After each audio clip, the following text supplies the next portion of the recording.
Bueno, pues continuamos con la jornada. Os aviso que después de esta charla ya vamos a tener un cuartito de hora para que podáis fumar, tomarnos un cafelito, estirar las piernas, ¿vale? Antes de seguir con ellas.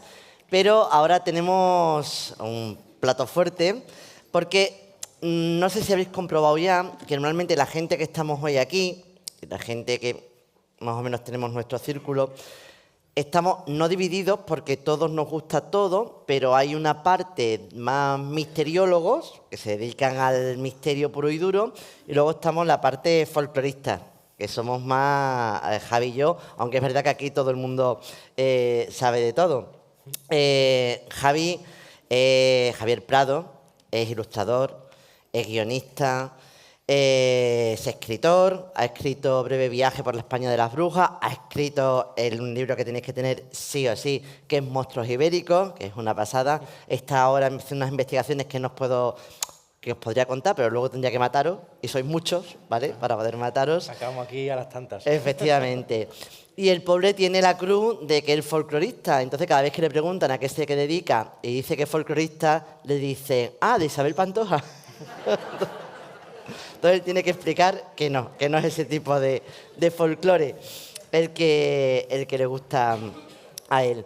Y bueno, su especialidad son los monstruos del folclore ibérico. Investiga mucho en España, está sacando seres mitológicos y seres del folclore que no estaban recogidos en ningún lado y los está sacando, se deja ir los ojinos en los libros antiguos. Cada vez que lo ven en alguna biblioteca de Madrid, de Sevilla, las bibliotecarias se echan a temblar directamente, lo odian fuerte, pero gracias a su tesón investigador, ahora mismo tenemos muchos más personajes de los que teníamos hace simplemente 5 años. Así que nada, os dejo con el... Por cierto, Javier Prado es el que ha hecho la ilustración de las jornadas y la ilustración esta que tenéis todos en el cuaderno, ¿vale? Y nada, os dejo con él y sus asustaniños y lo que la verdad esconde. Así que bienvenido, Javier.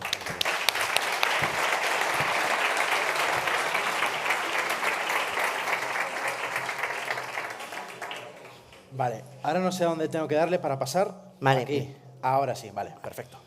Pues nada, muchísimas gracias a todos por venir. Es un gusto ver la sala llena, y encima en las urdes, ¿no? Que siempre se dice que los lugares cuanto más aislados, cuanto más escarpados, mejor conservan la mitología, y atraer a tanta gente aquí, por supuesto gracias al Ayuntamiento, a la Mancomunidad y al Centro de Documentación de las Urdes, pues la verdad es que es una alegría, sobre todo, también como ha dicho Israel, soy ilustrador y estar aquí entre la Serena y el Chancas de Acero, que me parece un nombre jordano maravilloso, pues es un auténtico honor. Y como bien ha comentado, vengo a hablar de los asustaniños, de esos seres folclóricos cuya misión es generar en la mente de los más pequeños pues una serie de miedos con unas funciones concretas. Esta charla se la dedico a todos los niños que están aquí, que van a salir traumatizados, ya os lo digo. No, va a ir bien, va a ser una charla, voy a intentar que sea amable, pero efectivamente en mi primer libro, Monstruos Ibéricos, que de hecho creo que daba un ejemplar, yo no sé si alguien lo ha comprado ya, o el más rápido ahora, que vaya corriendo y lo compre, pues yo quería recoger estos seres, fue lo primero que escribí, y lo que más me llamaba la atención, pues lo primero es lo visual, lo terrorífico. A mí, bueno, como todos los que estamos aquí, menos Israel, vamos todos de negro, por algo será. Y pues me gustaba lo terrorífico, lo visual de estas criaturas que se usaban antiguamente, ya es verdad que están un poco en desuso, afortunadamente quizá, para inculcar a los niños una serie de miedos concretos que tenían su función pedagógica, porque antiguamente esto de la psicología infantil pues no estaba tan desarrollado, y lo que se buscaba era que con esos miedos los niños aprendieran lecciones rápidamente a lo bestia, es decir, no vayas al lago porque allí habita una hada malvada, una undina, un ser que te puede arrastrar con él, no te acerques al pozo porque hay un fantasma que te va a llevar con él al fondo, no confíes en los extraños, no confíes en los vendedores ambulantes, en la gente de fuera, porque pueden ser el hombre del saco o el sacamantecas, que son los más famosos, pero ahora veremos que hay una cohorte, una variedad impresionante, una riqueza asustaniños ibérica, por así decirlo, alucinante, y pues generaban un poco pues esa psicología infantil a lo bestia, ya digo, y pues me parecían muy divertidos de dibujar. Pero según fui indagando y fui Porque la mitología, lo bonito es que si vas quitando capas, te encuentras que lo que parece ser un simple asustaniños, que se utilizaba pues eso, para asustar y meter miedo, tenía detrás unas connotaciones antropológicas e históricas súper interesantes. Y por no hablar en abstracto, quiero empezar con este personaje, mirad qué majo, el cortador, que ya su propio nombre indica que no es un personaje muy amable.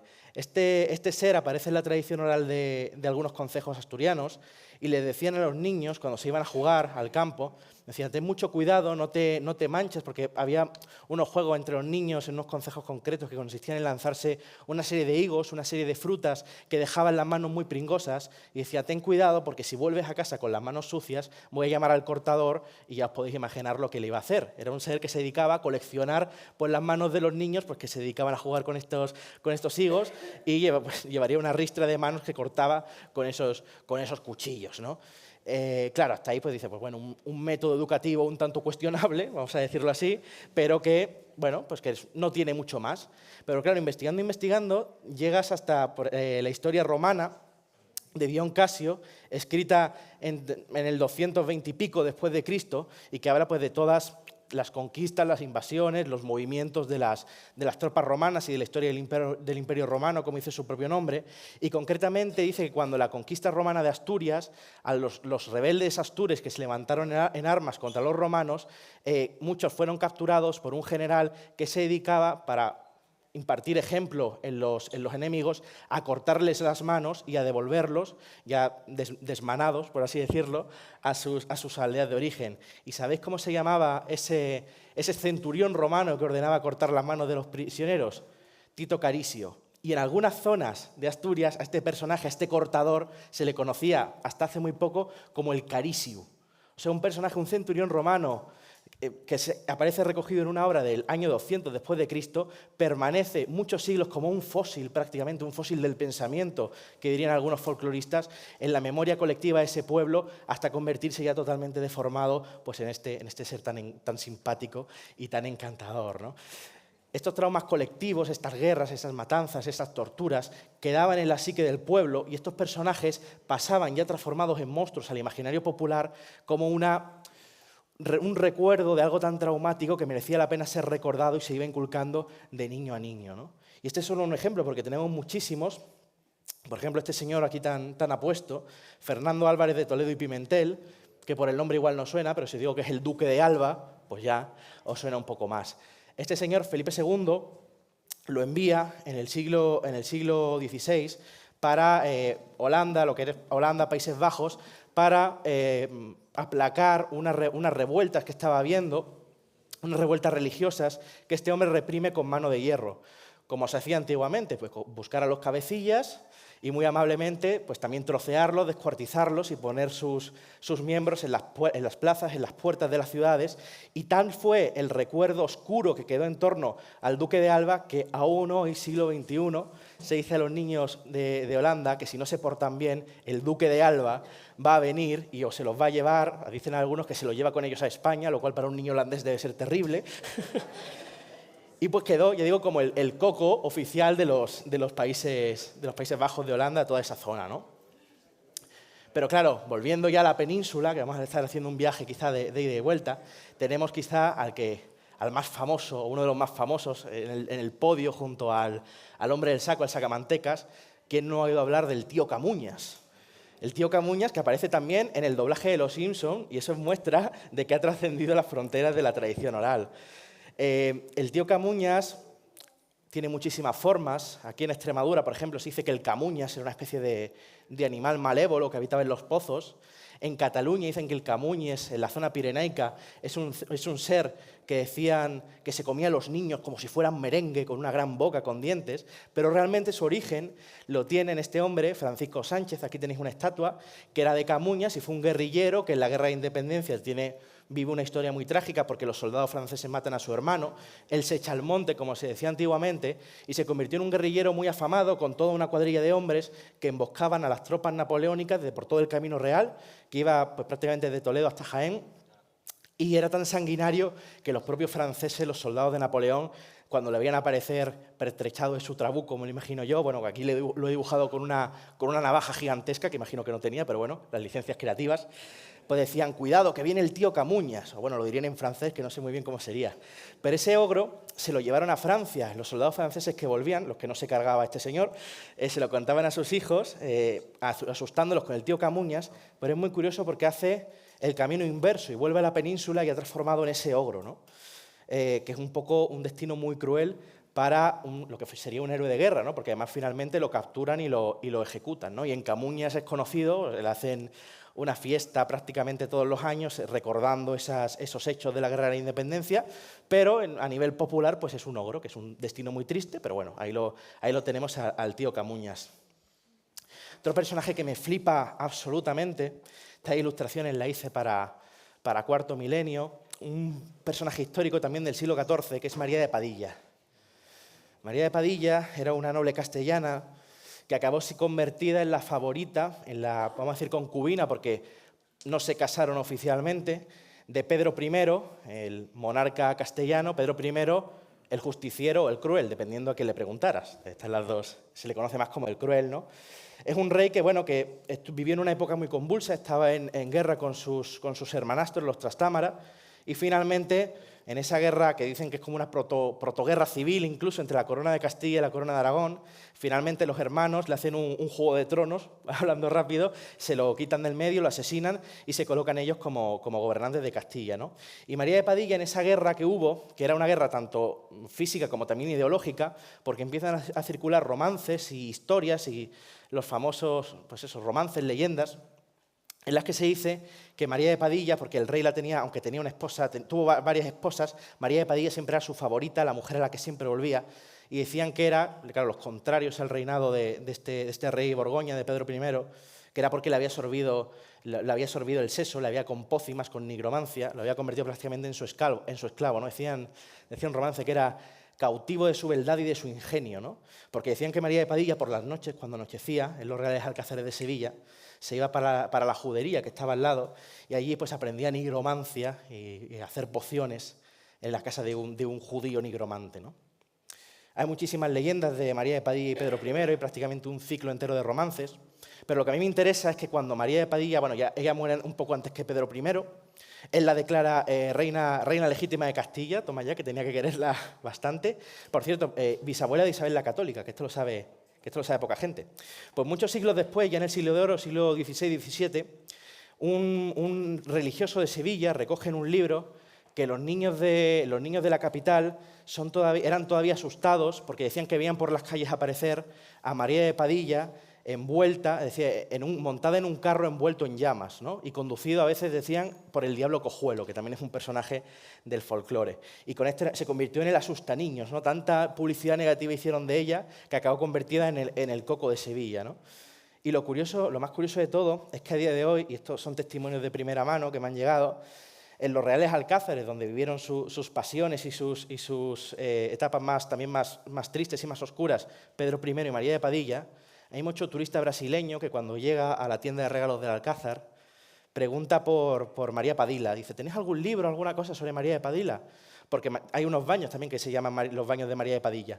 Y lo que ocurre es que este personaje, María de Padilla, empezó a ser una figura recurrente en los conjuros de las hechiceras castellanas. En los conjuros de amor, de amarre, lo que llamaríamos hoy amarre, invocaban a María de Padilla y a toda su cuadrilla, ¿no? Era ya un espíritu prácticamente infernal.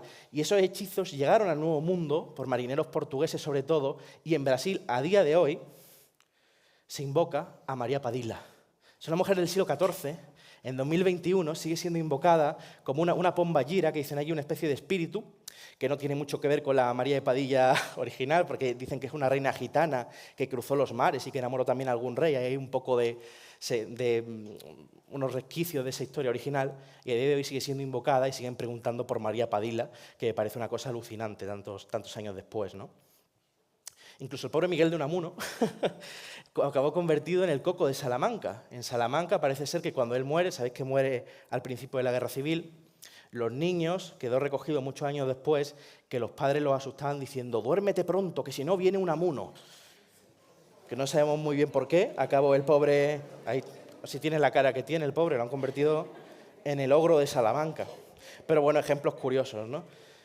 Esta es la parte histórica, que es también muy interesante, pero claro, a mí como folclorista me interesa más la parte antropológica, vamos a decir, ¿no? Evidentemente el hombre del saco es un icono prácticamente nacional, hay muchas versiones, hay también mujeres del saco, en el País Vasco está la mamia, que es una mujer no del saco, de la capa, que a los niños que veía solos por la calle a deshoras, ya cuando caía el sol, como a estas horas, se los envolvía en la capa y se los llevaba con ella a Dios sabe dónde. En Cantabria están las sayonas, que hacían lo mismo, solo que se llevaban a los niños escondidos debajo de las faldas. Pero el hombre del saco hay gente que lo vincula con crímenes modernos, que hablaremos de ello luego, pero si vamos retrocediendo en la historia, vemos que prácticamente es un arquetipo. En Cataluña, en el siglo XIX, quedó recogido como el home del sac, que le dicen allí, mira qué catalán me ha salido, Israel, como tú, que lo hablas perfectamente.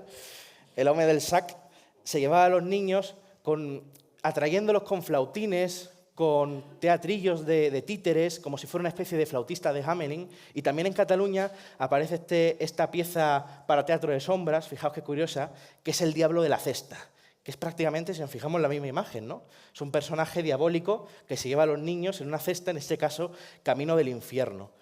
Pero si nos retrotraemos más, pues tenemos, por ejemplo, tarots del siglo XVI, ya en el siglo XV también estos libros de las horas maravillosos, con estos diablos encargando pecadores camino del infierno. Y por supuesto, estos ya son mis favoritos, este libro de las horas, que fijaos el diablo inferior con las cabecitas saliendo de la cesta, que a mí me parece súper cookie personalmente, pero son unas figuras que ya vemos que cada época les va dando una capa más, hasta convertirlo en algo más cercano, y eso precisamente vamos a seguir hablando. El hombre del saco, ya digo, en la tradición española, bueno, actualmente hay gente que dice que se originó con este crimen terrible, el crimen de Gádor. No vamos a hablar mucho de él porque es bastante desagradable y muchos lo conoceréis, pero por resumirlo enormemente, en Gádor, en torno a 1910, hay un crimen atroz en el cual, bueno, un señorito, el Moruno, Ortega el Moruno lo llamaban, tenía tuberculosis. Y desgraciadamente, tanto en España como en otros países, existió durante mucho tiempo la creencia de que la sangre, las enfermedades de la sangre, la tuberculosis, la tisis, podía ser curada con sangre pura. ¿Y qué sangre más pura que la de un niño, ¿no? Entonces, este Ortega el Moruno, habló con varios personajes de no muy buena calaña, entre un grupúsculo dirigido por este señor que tenéis a la derecha, que se llamaba Francisco Leona, alias el Brujo. Y y su cuadrilla secuestraron a un niño, un pobre niño que pillaron por allí, esto fue en Almería, en Gádor, y hicieron un ritual terrible en el que el crío, bueno, os podéis imaginar cómo acabó, y la sangre acabaron aplicándosela con unos cataplasmas en el pecho a este tísico, a este tuberculoso, perdón, que no sabemos si funcionó porque evidentemente los pillaron y acabaron pasados por el garrote, ¿no? Pero bueno, hay quien dice que este fue el origen del hombre del saco, porque cuando secuestraron al niño se lo llevaron en un saco a este cortijo donde tuvo lugar este ritual terrible, ¿no? Evidentemente creo que es un crimen que lo amplificó, pero que esa figura ya estaba metida e introducida en el imaginario desde hace mucho tiempo, como hemos visto. Pero esto nos lleva a hablar de otro, del rey quizá de los asustaniños, que son los sacamantecas, ¿no? Conocemos bueno, en cada lugar tiene un nombre. Aquí en las Urdes, en Extremadura es el sacauntos, no sé si aquí tiene otro nombre, pero tiene un montón de denominaciones. Estripadores en Asturias, mantequeros en Andalucía, el tío mantequero, mantequilleros en Navarra, sacasebos, por supuesto, hay un montón de denominaciones, pues muy bonito todo, y que efectivamente viene a decir, en una creencia que estaba, en que estos ladrones de unto, de grasa, de sangre, acechaban en los caminos a los niños y acabaron convertidos, aunque hubo desgraciadamente crímenes reales como este, prácticamente en el rey de los asustaniños, ¿no? Prácticamente cada localidad tenía su propio sacamantecas con el que asustar a los niños cuando volvían de noche a casa. No te entretengas por el camino porque puedes salir por el sacamantecas y llevarte con él y sacarte la grasa, ¿no? Precisamente aquí en las Urdes tenemos, seguramente lo conoceréis, el crimen de la Corderina, un hecho atroz que ocurrió en 1920, en el cual en la aldea de Cambroncino, una niña, dicen que la vieron con un señor por los caminos, que el señor le ofreció un poco de hecho creo que le ofreció pan, no le ofreció ni dinero, por ayudarle a cargar unos paneles de abeja. La niña apareció totalmente eviscerada prácticamente y encontraron al lado un cántaro aún con restos de sangre, porque parecía que quien la había matado había bebido directamente esa sangre aún caliente del cuerpo, ¿no? Seguramente pues quizá un tuberculoso, un tísico, no sabemos. Pero claro, y esto es lo interesante, este miedo recurrente se va actualizando porque cada generación necesita monstruos a la altura. Y en la España ya que empezaba a industrializarse a principios del siglo XX, tenemos personajes tan curiosos como este coche de la sangre, que ya los sacamantecas no acechaban en caminos, en las cumbres, en los bosques, sino que iban en coche, en automóviles, descritos normalmente como flamantes coches negros, a veces incluso de tipo funerario, que aparecían por las carreteras para llevarse a los niños y sacarle la sangre. Claro, esto tiene dos connotaciones. Una sociedad que empieza a industrializarse, esos prodigios con ruedas, ¿no?, que muchas veces en los pueblos los campesinos no habían visto nunca, pues generan un miedo a esa innovación, a esa tecnología que hacía que los campesinos, bueno, también por quitar a los niños de la carretera, que podía ser un lugar peligroso, si pasaban estos coches, pues convenía evitar, ¿no? Pero también, y es muy curioso, normalmente se decía que estos coches o que los sacamantecas no eran gente que matara para curarse ellos, sino que eran asesinos a sueldo, normalmente de familias pudientes, de gente de dinero, que sacaban la sangre a los niños del pueblo para curar a sus propios hijos, ¿no? En una sociedad con esa brecha de clases tan brutal como era la sociedad que empezaba a industrializarse, pues esta creencia se llegó a estar muy extendida, ¿no? Bueno, de hecho, la teoría de los reptilianos es un poco eso, ¿no? Gente pudiente, gente de dinero, que hace unas cosas extrañas y en el siglo XIX pues eran nuestros sacamantecas. Pero va incluso más allá, porque se decía que decían, por ejemplo, que el primer tren que fue desde Barcelona a Mataró era también un ingenio nuevo, un gran avance, pues que era un tren de sacamantecas, que los sacamantecas iban en el tren para llevarse a los niños y decían que la grasa la usaban para engrasar, valga la redundancia, los mecanismos del tren, los mecanismos de la fábrica. En Valencia se decía que el Saguiner secuestraba a los niños para hacer con su grasa combustible para farolas, para candiles, que daban una luz muy pura. Pero hay una vuelta de tuerca aún mayor, y es que en varios puntos, de hecho, estos nobles que contrataban a los sacamantecas no eran nobles cualquiera, sino que a veces eran la propia familia real, que es muy curioso. Tanto Alfonso XII como Alfonso XIII eran tuberculosos y se les asociaba crímenes. Por ejemplo, a Alfonso XII se le asoció el crimen de los niños del Canal, unos niños que aparecieron en Madrid muertos. Y a Alfonso XIII pues, también se le asociaba pues, que ser un sacamantecas, ¿no? De hecho, bueno, aquí antes entre tarta de queso y tarta de queso en el restaurante hemos dicho, hombre, pues Alfonso XIII estuvo en las Urdes y venimos del crimen de la Corderina. Igual no venía a hacer turismo el hombre, igual venía... Evidentemente no, pero bueno, son estas historias de tradición oral que pasan y hay numerosos lugares donde aún se dice que los ricos pues contratan a estos sacamantecas, ¿no? He traído un texto de Antonio Muñoz Molina, que en El jinete polaco recoge todo este universo mítico de Úbeda, él es de Úbeda, de la Sierra Mágina, y tiene un fragmento que habla de los sacamantecas que a mí me parece que transmite muy bien ese miedo infantil, ese miedo prácticamente eterno que tenía en su juventud. En este caso dice Muñoz Molina, en aquellos roquedales que se volvían cárdenos al anochecer, tenían sus sanatorios los tísicos, aquí lo llaman tísicos, que algunas veces venían a Mágina en furgonetas negras, cargadas de grandes bidones vacíos de cristal que rebosaban de sangre cuando emprendían el regreso. Sangre humana extraída con largas agujas de acero que ellos manejaban con guantes de goma y se limpiaban luego en los faldones de sus batas blancas. Sangre de niños que tardaban en volver a casa cuando ya era de noche y veían abrirse la portezuela de un automóvil negro y una mano pálida que los reclamaba ofreciéndoles un caramelo o una onza de chocolate. Luego encontraban sus cuerpos lívidos en un muladar o en el arcén de una carretera y en los brazos o en el cuello les quedaba la señal morada de la aguja que les bebió lentamente la sangre. Claro, leyendo esto entienden muy bien y incluso te da un poco de miedo a esos caminos rurales por donde podían circular estos coches de la sangre, coches negré, coches negros le llamaban, y que bueno, me parece una muestra de cómo estos sacamantecas pues, se tienen que ir actualizando, ¿no? No sé cómo serían hoy, bueno, hoy Slenderman, ¿no? Algún personaje de estos pues quizá ocupe su lugar, pero vemos que es un miedo que cada generación pues tiene que vestirse con unos ropajes nuevos. Claro, esta creencia, la de la sangre, estaba muy extendida. Os traigo esto como anécdota. Esto es un reportaje de la revista Estampa de 1953, en la que bueno, se hablaba de colas de gente que iban al matadero de Madrid, no sangre de niño, pero iban a recoger sangre de toro, ¿no? Y sangre de reses, porque decían que eso curaba la neumonía y distintas enfermedades, ¿no? De hecho, aquí en este recorte dice que este muchacho, ¿no? es un mandado de alguna tímida bebedora de sangre. Dicen que no se ha atrevido a ir por ella sola y han mandado a este chico para que le recogiera un cántaro con la sangre de las vacas para llevársela a casa y curarse, ¿no? A sí misma la tisis o la tuberculosis. Evidentemente, esto también tiene su efecto en personajes, porque los sacamantecas son personajes fantásticos, pero no sobrenaturales. En España, bueno, dicen que no hay vampiros, yo alguno he encontrado, pero sí tenemos muchos chupasangres, sobre todo relacionados con la figura de la bruja. La bruja, en muchos procesos también inquisitoriales, se decía que sorbían la sangre y el sieso, decían en el Siglo de Oro, a los más pequeños. Goya lo recoge en sus caprichos. Tenemos algunos personajes del folclore muy curiosos, como la guasha asturiana, que era también un ser con un único diente, que acudía a las también de niños y de mayores, a las camas para sorber la sangre de los durmientes, pero lo iba haciendo como por tandas, ¿no? Una noche un poquito, otra noche otro poquito, y claro, la persona iba languideciendo hasta el punto de que moría de agotamiento. De hecho, en los concejos asturianos existía un dicho que cuando alguien se veía muy desmejorado de repente, se decía, a este comió la guasha, o sea, le comió la guasha, ¿no? De forma indicaban que se recibía las visitas pues, de este personaje nocturno.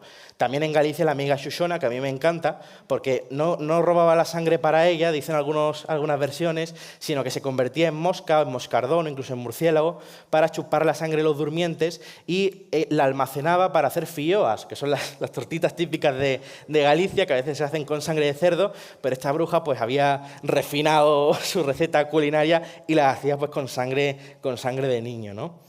Esto nos puede parecer una cosa pues muy baladí, bueno, la bruja, la sangre, pero tiene bastante sentido porque sabéis que el otro libro, como ha comentado Israel, que escribí, Breve viaje por la España de las brujas, nos retrotraemos a la imagen primitiva de la bruja, que no era un ser humano.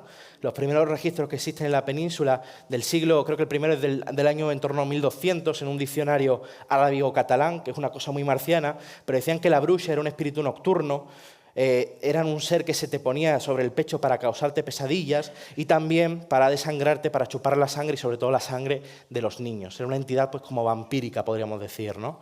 Y ya digo, un personaje que viene de muy antiguo, que no tenía nada que ver con el ser humano, y aquí os traigo una foto este es el ecomuseo de Esterri d'Àneu, en el Pirineo catalán, que es un sitio precioso y que os recomiendo un montón, porque recrean cómo era una casa antiguamente del Pirineo, y precisamente en el Pirineo es donde surge esta palabra, esta bruxa, y donde le tenían más miedo. Claro, cuando tú vas allí y ves el paisaje, ves el entorno, entiendes que en las noches de invierno, cuando la ventisca azotaba la ventana, la bruja era un poco como el adalid de la fatalidad, era el personaje que si se te moría una vaca culpabas a la bruxa, que si un niño moría prácticamente recién nacido y no entendías la enfermedad que lo había matado, entendías que era la bruxa, ese espíritu, el que había acudido a llevárselo, ¿no? Y tanto miedo le tenían que, fijaos aquí, esta foto me tuve que acercar bastante para hacerla, pero en los llares de la chimenea, esos sitios por donde a veces se decía que bajaban las brujas, habían grabado elementos solares, elementos apotropaicos, gracias Israel, yo sé que esta palabra a ti te encanta, y grababan para evitar la visita de esas brujas que se podían colar pues, por la chimenea o por las hendiduras más pequeñas de las puertas. Los asustaniños femeninos, hemos hablado de sacamantecas, pero es verdad que los asustaniños femeninos, y esto es lo que nos gusta a los folcloristas, tienen unas connotaciones aún más antiguas. Hemos visto con la figura de la bruxa, y esta quizás sería una prima lejana, que es la paparresolla, que a mí el nombre se te llena la boca, me encanta. Es un personaje que ya aparece en el Tesoro de la Lengua Castellana, de Covarrubia, del siglo XVII. Bueno, vendría a ser como una especie de ogresa que habitaba en los desvanes, que habitaba en las partes altas de las casas, y Covarrubias recoge que ya en el siglo, ya digo, XVII, a los niños se les asustaba con la paparresolla, diciéndoles que si no se portaban bien, este ser iría por ellos. Y para hacer aún más creíble la amenaza, los padres se iban a la casa de al lado y le pedían a la vecina que hiciera unos aullidos terribles, unos aullidos tremendos, y cuando lo escuchaban desde la otra casa decían, claro, esa es la paparresolla, ten cuidado que te llevará con ella. Esta es una costumbre que he rastreado hasta prácticamente finales del siglo XX en pueblos como Barbadillo de Herreros en Burgos, que estuvo muy presente. O sea, que es una técnica que del siglo XVII al XX estuvo usándose, con lo cual yo creo que funciona. Si la queréis poner en práctica con vuestros hijos cuando volváis, pues ya... Menos mal que no está aquí Javi, porque si no le quitas la custodia definitivamente, después de esto que estoy diciendo. Pero fijaos, en Barbadillo de Herreros en Burgos... mirando con Google Maps me encuentro este graffiti de la plaza del pueblo, que es un graffiti que pone paparresolla.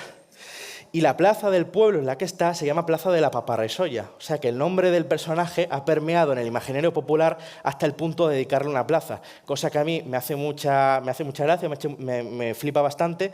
Con lo cual, a ver, no sé si es que soy muy friki, pero la verdad es que estas cosas, pues encontrarlas, pues te hacen bastante ilusión. Fijaos, con este personaje estoy totalmente alucinado. La tragantía de Cazorla, se dice normalmente que bueno, la mitología andaluza no está conocida, pero tenemos personajes tan alucinantes como este. Aquí me interesa mucho, tanto por el trasfondo del personaje como por lo que hemos estado hablando esta mañana, que se ha hablado de que una familia conociera una leyenda, no significaba que en el pueblo fuera algo de voz populi, o que una familia no conociera una cosa no significaba que existiera esa tradición en el pueblo. Y yo creo que los folcloristas y los que recogemos estas cosas tenemos también cierta responsabilidad, porque la leyenda de la tragantía es muy conocida precisamente porque se puso por escrito. Pero que algo se ponga por escrito ya lo deja como grabado en piedra, y el resto de versiones pues se pierden. Y la riqueza de la tradición popular es que haya muchas versiones, y es lo que vengo a hablar aquí. La tragantía, la versión más conocida, que aparece hasta en la web del Ayuntamiento de Cazorla, se dice que en este castillo de la Hiedra habitaba en tiempos del dominio musulmán un rey moro, decían, que tenía una hija muy bella. Y cuando las tropas cristianas, que ya estaban reconquistando, por así decirlo, el lugar, se estaban aproximando, él teme que la hija vaya a sufrir, pues que pueda ser capturada y que vaya a sufrir pues el escarnio y la violencia de una invasión armada, ¿no? Con lo cual, él tiene una idea, que es coger a su hija, encerrarla en una estancia secreta en las bóvedas, en los sótanos del castillo de la Hiedra, y huir con todos sus vasallos, para luego, cuando los cristianos pasen, se encuentren en el lugar vacío y arrasen con él a fuego y sangre, volver y rescatar a la princesa. Claro, este es un caso de lo que decimos ahora de que en su cabeza era espectacular, porque el rey nada más salió del castillo, fue alcanzado por un flechazo, por una lanza, murió y se llevó con él el secreto a la tumba, ¿no? Con lo cual los cristianos repueblan Cazorla en contra de lo que el rey creía, y esta princesa queda en las bóvedas subterráneas sin alimentos, sin víveres, y poco a poco, no sabemos muy bien por qué clase de maleficio, su cuerpo, la parte inferior de su cuerpo se convierte en la de una serpiente y queda por allí vagando, ¿no? Como un ser inmortal, totalmente enajenado y totalmente vengativo. Y dicen que en las noches de San Juan, una fecha mágica por antonomasia, se oye a la tragantía salir de los subterráneos para ir casa por casa devorando a los niños de los cristianos mientras canta una canción. Hay muchas versiones, pero la que a mí más me gusta. Dice: yo soy la tragantía, hija del rey Baltasar, y el que oiga mi cantar no verá la luz del día ni la noche de San Juan. Claro, una leyenda pues muy bonita de Cazorla. De hecho, allí la representan, tiene ahí a la tragantía un poco que ha vivido tiempos mejores, ahí en la mazmorra. Pero poquito a poco investigando y tirando mucho de documentos, porque claro, esta es tradición que muchas veces no se conserva y tienes que recurrir a antiguos pergaminos, por así decirlo, documentos ya prácticamente siglos XIX, incluso XVIII. Encontré varias versiones de la tragantía, que parece ser que esta versión de la princesa serpiente es como más moderna. Y claro, a mí me cuadraba porque hemos hablado de la jáncana, que la tenemos aquí, de todos estos seres serpentinos, de todas estas encantadas de la noche de San Juan, que a veces se convierten en serpientes, son mitad serpiente. Y claro, a mí me cuadraba perfectamente. Y dije, pues sería así. Pero en versiones anteriores dice que la tragantía es un ser como más etéreo, como un fantasma que recorre las almenas del castillo, y que dicen, y es lo interesante, que su canto es preludio de muerte. No es que la cancioncilla esa, quien me oiga cantar no verá la luz del día en la noche de San Juan, tú interpretas, yo lo interpretaba así, que la tragantía te devoraba y no podías ver la noche de San Juan, evidentemente. Pero en este caso parece ser que su canto auguraba la muerte. Claro, y ahí digo, coño, esto es yo pensaba, claro, que eran de este tipo de personajes, como Melusina, de los romances franceses, pero esto de que canta y preludia la muerte, hemos hablado del pájaro de la muerte, de tantos seres, pero en este caso digo, es una banshee, personaje de la mitología irlandesa, que era un personaje, una dama que se aparecía a los miembros de las familias nobles para anunciarle cuando iban a morir. Hay muchísimos, pero la banshee es el miembro más prominente de esta familia, hay muchísimas anunciadoras de muerte, pero incluso si nos vamos más atrás, y nos vamos concretamente a Úbeda, la tragantía tiene esa función de predecir la muerte. A veces dicen que el propio canto te mata al oírlo, pero en Úbeda, que la llaman la tía tragantía, la describen en algunas versiones como un pájaro que se colaba por las ventanas para devorar a los niños mientras dormían. Y las madres decían que tenían que taparlos con las mantas y las sábanas para que el pájaro no los viera y no pudiera entonar ese lúgubre cantar que de nuevo era preludio de muerte. Y claro, un personaje, pájaro, que preludia la muerte, que se come a los niños cuando las madres están despistadas. Dije, esto me suena haberlo leído. Y llegamos así a esta descripción maravillosa de Ovidio, hablando de las estriges. Las estriges en el mundo grecorromano eran también unos pájaros terribles, que fijaos cómo los describe. Dice, tienen una cabeza grande, ojos fijos, picos aptos para la rapiña, las plumas blancas y anzuelos por uñas. Vuelan de noche y atacan a los niños desamparados de nodriza y maltratan sus cuerpos, que desgarran en la cuna. Dice que desgarran con el pico las vísceras de quien todavía es lactante y tienden las fauces llenas de la sangre que beben. Su nombre es Estriges, pero la razón de este nombre es que acostumbran a graznar, estridere, de noche en forma escalofriante. Esto año 12 después de Cristo, fijaos. Esto también tendría mucho que ver, y ya se cierra un poco el círculo. El personaje de la Estrige griega parece que evoluciona a la Lamia romana. Lamia es un personaje que tiene muchas versiones de la leyenda. Algunos dicen que era una mujer que tuvo escarceos amorosos con Zeus, cosa que nunca acaba bien. Si algún día se os presenta Zeus, no le hagáis caso porque vais a acabar mal. En este caso por la mujer de Zeus, que era Hera, que al enterarse de esto, que dices tú, chica, tenías unos antecedentes, amiga, date cuenta, ¿sabes? Eso es así. Pues maldice a Lamia, que era una princesa muy bella, pero ellas dicen que hay muchas versiones, pero la que a mí más me gusta, por lo que sea, es que la transforma en un ser monstruoso que carece de párpados, con lo que no puede dormir y que acaba devorando a sus propios hijos.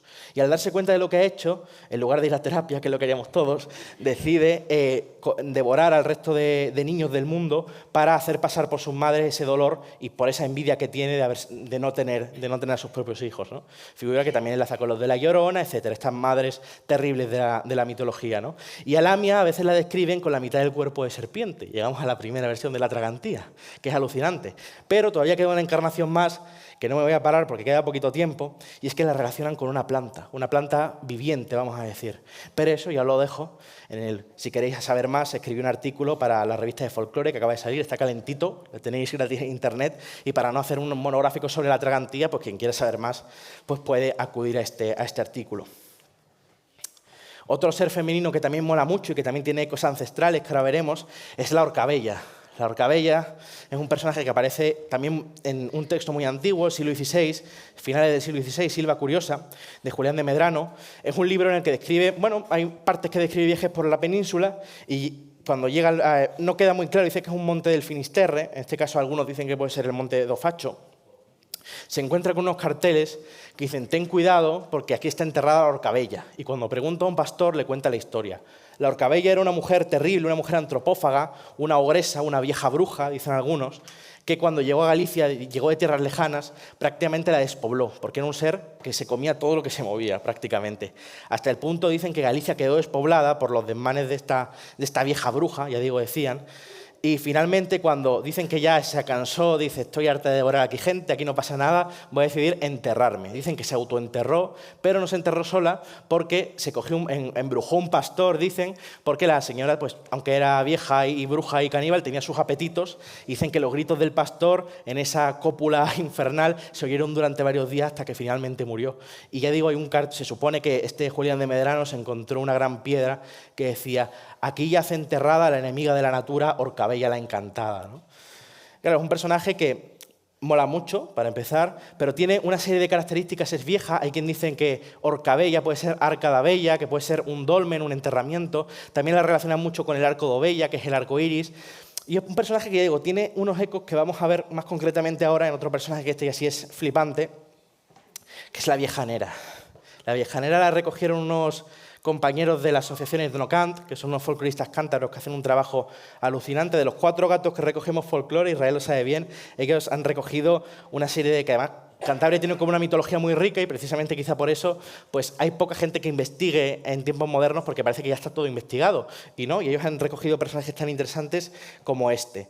Dicen que la Viejanera era un personaje espectral, muy alto, muy pálido, una especie de vieja fantasmal, que las noches de Nochevieja, si los niños no habían comido bien y le decían, pórtate bien, come mucho, porque si no esta noche vendrá la Viejanera palpaba las barrigas de los niños colándose por la chimenea, por las ventanas, por el mínimo resquicio, como las brujas pirenaicas, y si notaba que un niño no había comido bien, como veis ahí, va pertrechada de una horca. Otras versiones dicen que lo hacía con una uña muy larga, le abría las tripas y se las comía calentitas, como a ella le gustaba, ¿no? Que era un personaje que de por sí pues también mola mucho. Bueno, a mí me mola mucho, que igual luego me sacáis esposado de aquí, porque estoy diciendo unas cosas. Pero investigando se dieron cuenta estos chicos de Ethnocant que en algunos lugares la viejanera no era un simple ogro, sino que había un rito asociado a su figura. Y cuando no hay solo un mito, sino que hay un rito, todos los folcloristas nos ponemos muy contentos porque sabemos que hay algo, no voy a decir ancestral, pero sí muy antiguo y que normalmente sí tiene ecos de cosas pues, muy pretéritas. Aquí tenemos la recreación en la revista Guanaz que hicieron de este personaje, que decían que era un hombre vestido para disfrazarse de la viejanera, se vestía con grandes ropas, se vestía con sombreros, con mantos, iba casa por casa con un caldero en el que iba removiendo sangre animal. Eso de ahí es sangre de verdad. Al pobre Alberto Martínez lo tuvieron un día entero cargando con el cubo, que decía que olía fatal para hacer esta foto. Y decían que iba casa por casa preguntando por los niños de la casa y que para que no se los llevara, decían, las madres de las casas entregaban a la viejanera alimentos, fruta, carne, para aplacarla y que se fuera sin llevarse a los niños, ¿no?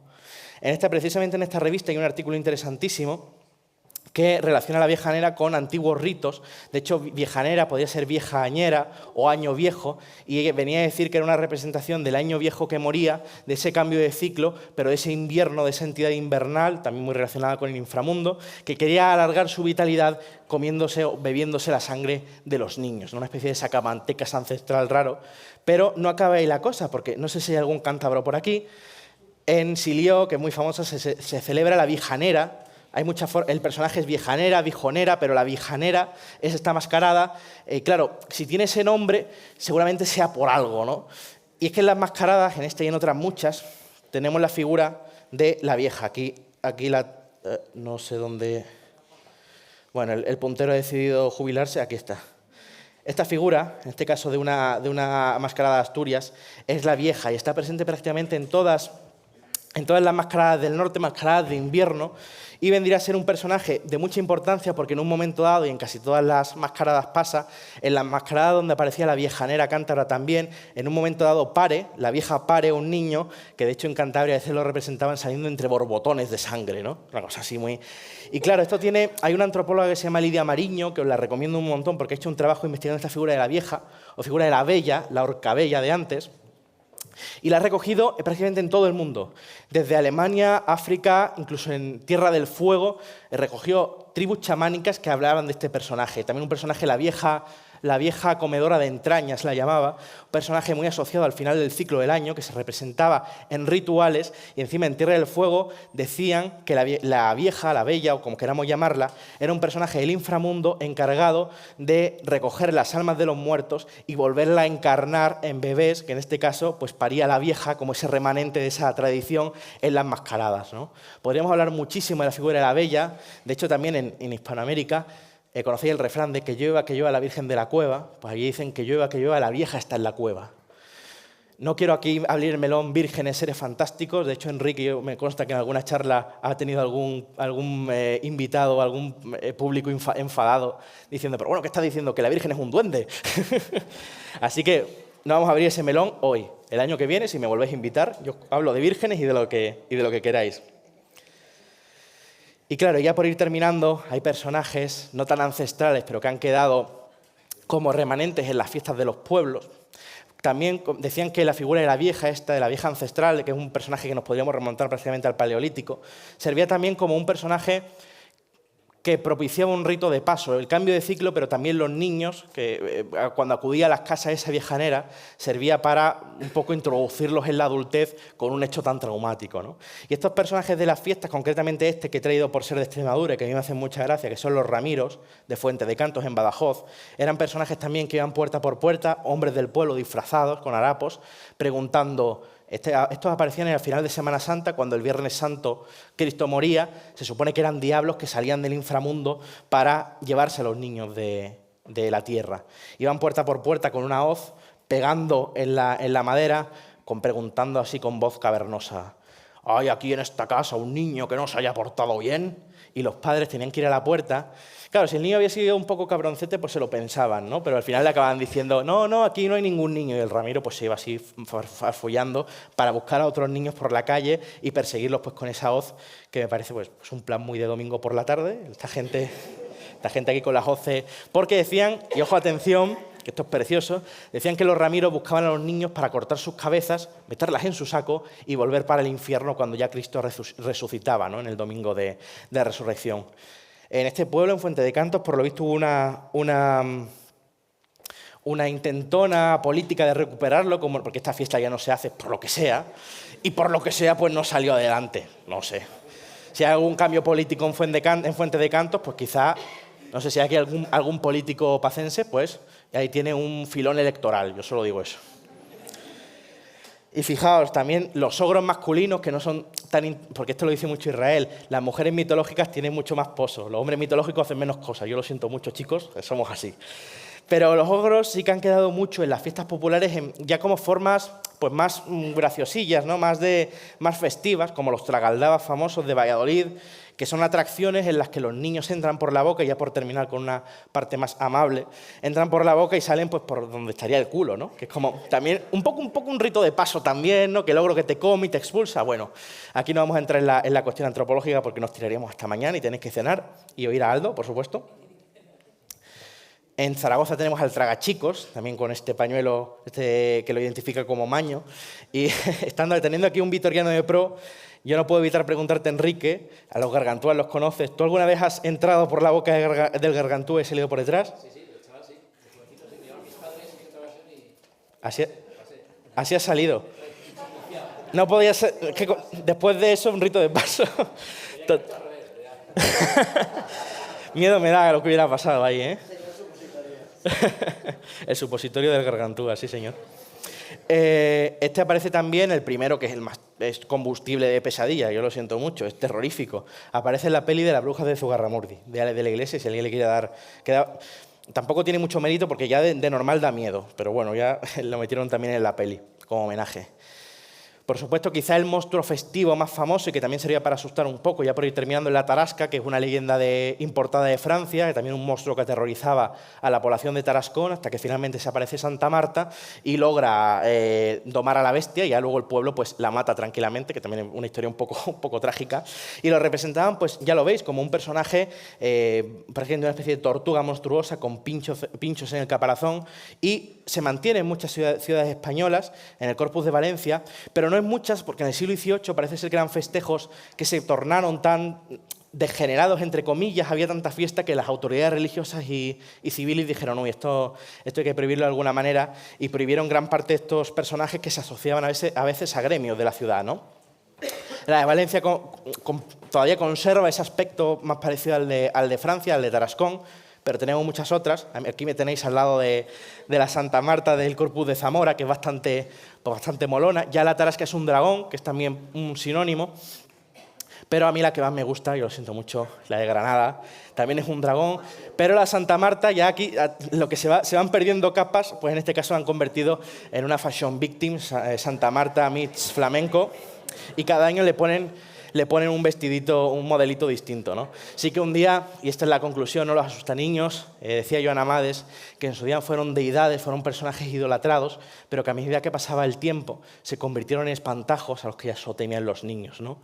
Y en este caso, pues lo mismo, un día estás aterrorizando a poblaciones y quemando pueblos, y al día siguiente pues te han puesto una flamenca encima. ¿Qué le vamos a hacer? Y ya con esto termino. Muchísimas gracias. Gracias.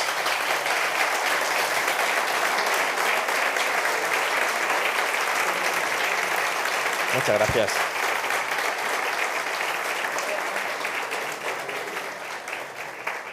Si hay alguna pregunta, algún sacamantecas. Yo quiero antes. ¿Tú quieres antes? Pregunta. Vale. ¿Me escucháis? Vale. Me voy a sentar para no quitarte protagonismo, que estoy muy mona hoy. Pero ya.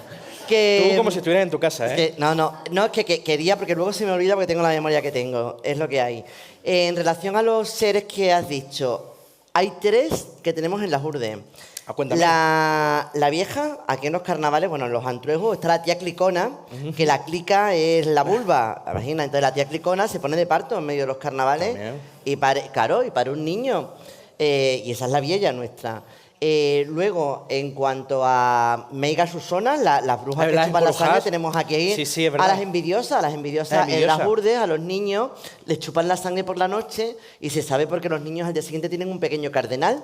Y todavía hoy, cuando los niños urdanos tienen un cardenal, le dicen que la visita por la noche la envidiosa, que es una de estas encorujas que entran. Además, permíteme, eso de que chupen la sangre es muy complicado que se mantenga, ¿eh? En el folclore, sobre todo en el norte, pero aquí, bueno, esto es más norte, pero en el sur, por ejemplo, las brujas no chupan mucho la sangre. Eso es un remanente de esa bruja primigenia, podríamos decir. Sí, y luego, no es en las Urdes, pero sí en Extremadura, el tema de los tísicos, en este caso las tísicas que iban en fila a los mataderos para recoger con su tacita, ¿no?, para recoger la sangre cuando mataban a los toros o a las vacas, para bebérsela como si fuera un Starbucks, pues eso... Con los cereales ahí en la taza. Con los cereales, eso lo había aquí, está recogido en prensa en Garrovillas de Alconétar. Las chicas tísicas, además, se decía que había una procesión de chicas súper blancas, así como tú, sí, súper blancas, que van con su tacita esperando a que degollasen al toro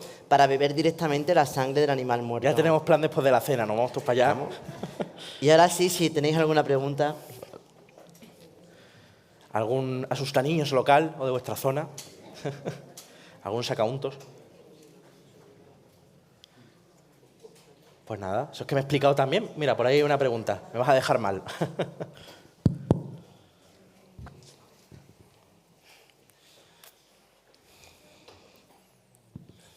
Buenas tardes, Javier. Un placer Buenas. escucharte, como en Talavera, que espectacular. Gracias.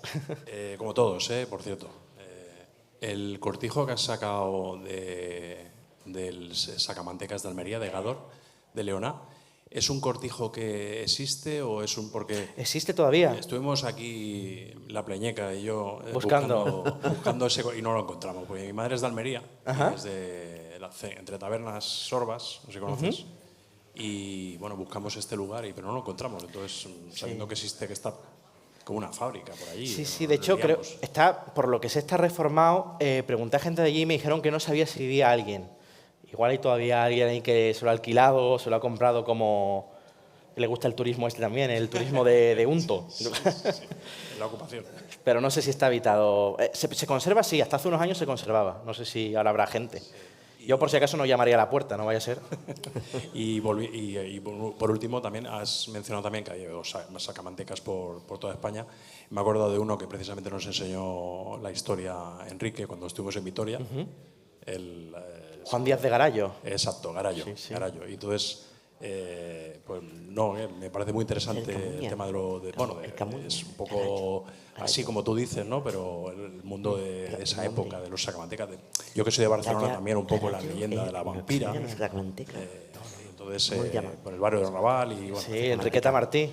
Enriqueta Martí también está muy discutido el caso, porque hay, por ejemplo, Salvador Sáenz, creo que se llamaba, escribió un libro y es verdad que fue muy exagerado por la prensa, hay mucho, se mezcla rumor y leyenda, aunque sí que era un personaje turbio. Juan Díaz de Garallo no fue realmente se le llamó el sacamanteca, pero más bien era un destripador, porque no usaba, por ejemplo, Roma Santa parece que sí fue un sacamantecas, porque el hombre lobo de Ariz usaba la grasa, se supone que recogía de sus víctimas para llevársela a boticarios portugueses, para que elaboraran mejunjes, ¿no? Pero Juan Díaz de Garallo simplemente destripaba, ¿no? Una cosa, no se comía mucho la cabeza. Es que los vascos son muy así. O sea, gente práctica. A lo bestia. Claro, se le metió por... Sí, sí, total. Todo crímenes sacamantecas, se le ponía la etiqueta. Pero sí, sí. Una historia tremenda en cualquier caso. Muchas gracias, muchas gracias. A ti. Por ahí hay otra pregunta aquí delante. Hola Javier, buenas tardes. Buenas. Mi pregunta va sobre los mitos modernos, lo que es el folclore de Internet. O sea, el Slenderman, Momo, que todos estos nacen como una ilustración. Es curioso, los foros de Internet. ¿Qué opinión te merece ahora estos monstruos que están tan de moda con películas, con series, con... Bueno, ya sabes que hay ilustraciones de todo tipo, hay foros que incluso hacen concursos para ver cuál es la forma más horripilante, que cualquiera de estos que cuentas en el libro que has contado podría dar más miedo. No sé si... ¿Cómo ves esa visión de cómo se ha perdido el miedo de lo que se contaba antes ahora con los mitos estos que hay ahora en Internet? Gracias.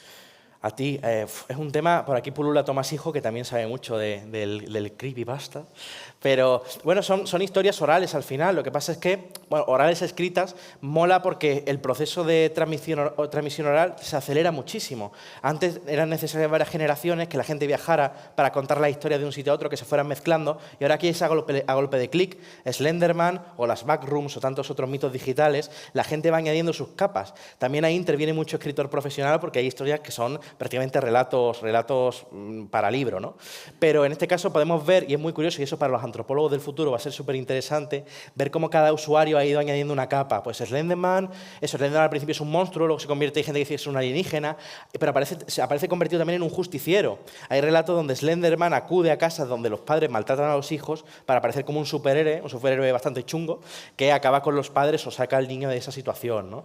Evidentemente, para que una historia se mantenga tiene que resonar. Es verdad que Slenderman ha resonado mucho porque tiene muchos ingredientes que lo convierten prácticamente en un hombre del saco moderno, pero fíjate, a mí me interesa más todo este comportamiento de asustaniños. Hay un documental súper chulo que se llama Wrinkles the Clown, o El payaso de arrugas, que es una especie de experimento que hicieron en Estados Unidos, donde un personaje disfrazado de payaso subió unos vídeos a internet y fue dejando, no recuerdo qué ciudad era, pero fue dejando su foto y un número de teléfono para que los padres lo llamaran cuando sus hijos se portaban mal. Y hay llamadas recogidas en ese número de padres diciendo: hola, Arrugas, el payaso, ¿no? Arrugas, tengo aquí a mi niño que se ha portado muy mal. Y había un contestador automático del payaso diciendo: hola, niño, no sé qué. Y se veían los niños de fondo totalmente aterrorizados, gritando, y era un hombre del saco a domicilio. Y claro, esto lo consultaban también con psicólogos que se echaban las manos a la cabeza diciendo: por Dios, que esto no puede ocurrir en un mundo moderno, pero todavía tienen ese poder, ¿no? Sobre todo, ya no con Internet, pero sí con esa tecnología del teléfono, pues mira, tenemos casos tan curiosos como este, ¿no? Por ahí hay otra preguntilla. La última ya, que se nos acaba el tiempo. La última. Hola, Javier, ¿qué tal? Hola, gracias por tu trabajo, felicitarte por ese enorme bestiario español que tienes ahí. Se nota que hay un curro y una investigación de campo brutal. Y ahí es donde yo quiero más o menos centrarme un poco en la parte antropológica. A nivel, digamos, nacional, digamos que ¿cuáles han sido las zonas que más te ha costado investigar en el terreno de campo? Ya sea por el rechazo social o el reacio de la gente que esté a lo mejor más reservada con este tipo de temas cuanto a los conocimientos. A tu hora de investigar, ¿cuál ha sido, digamos, la zona que más te ha costado sacar información? Gracias. Bueno, la investigación de campo de por sí es complicado porque se necesita mucho tiempo, sobre todo mucho dinero para desplazarte, dormir en sitios, ir a lugares. Y no he hecho tanto como me gustaría, ¿no? Pero yo sobre todo sí que estoy intentando sacar a relucir, y en próximas publicaciones me gustaría hacerlo, los seres mitológicos del imaginario andaluz, que hay muchísimos. Y sí que es verdad que la zona, por ejemplo, de Huelva y Cádiz es donde menos estudios ha habido, porque realmente te pones a rascar y si encuentras estudios antiguos ves que hay una riqueza que no se ha sacado a la luz, pero que está ahí. Pero es verdad que los antropólogos muchas veces y la gente que recoge, que sí que es, porque una persona que acude a pueblos a investigar sobre otras cosas, sobre bailes regionales, sobre gastronomía, sobre costumbres, pues tiende mucho a encontrarse con estas historias. Sobre todo yo soy joven, pero hay gente que lleva muchos años, gente mayor. Aquí no hay ninguno porque todos somos súper jóvenes. Israel, Enrique, todos. Yo más que te he visto leer desde el móvil. No, ya la presbicie poco a poco, pero sí que me he encontrado, por ejemplo, con haciendo trabajo de campo en Andalucía, algún antropólogo que yo le preguntaba: bueno, y usted lleva muchos años recogiendo estas cosas, ¿se ha encontrado algún relato fantástico, alguna encantada? Alguna? Y decía: sí, bueno, pero eso son creencias raras, eso son cosas que yo ya ni lo recogía porque me contaban tantas, a mí me entraban ganas de cogerle por la pechera y decirle, ¿pero qué? Pero, a ver, también es comprensible porque nosotros somos unos frikis, pero la persona que no tiene estos conocimientos y no puede asociar, no digo que no los tenga porque no haya estudiado, sino porque son cosas que realmente hasta hace poco no se han puesto en relieve la importancia que tienen. Si a ti te cuentan una historia de una encantada que se aparece en la noche de San Juan peinándose y no has escuchado a Israel Espino, por ejemplo, pues no puedes asociar a todas esas deidades que se remontan prácticamente al Neolítico muchas veces, ¿no? Y no se le da la importancia que tiene. Pero yo creo que poco a poco, y esto me sirve muy bien de cierre, muchas gracias, en congresos y en encuentros como este, la gente que venís, que ya venís porque os mola el tema, pero poco a poco vais expandiendo la palabra y se van haciendo más cosas y se van poniendo en solfa que esto es algo que realmente tiene importancia, que realmente atrae gente, podemos verlo aquí, y que tiene un pozo que nos conecta con cosas muy, muy antiguas y muy interesantes. Así que eso te diría yo. Bueno, pues un aplauso. Gracias. Muchas gracias.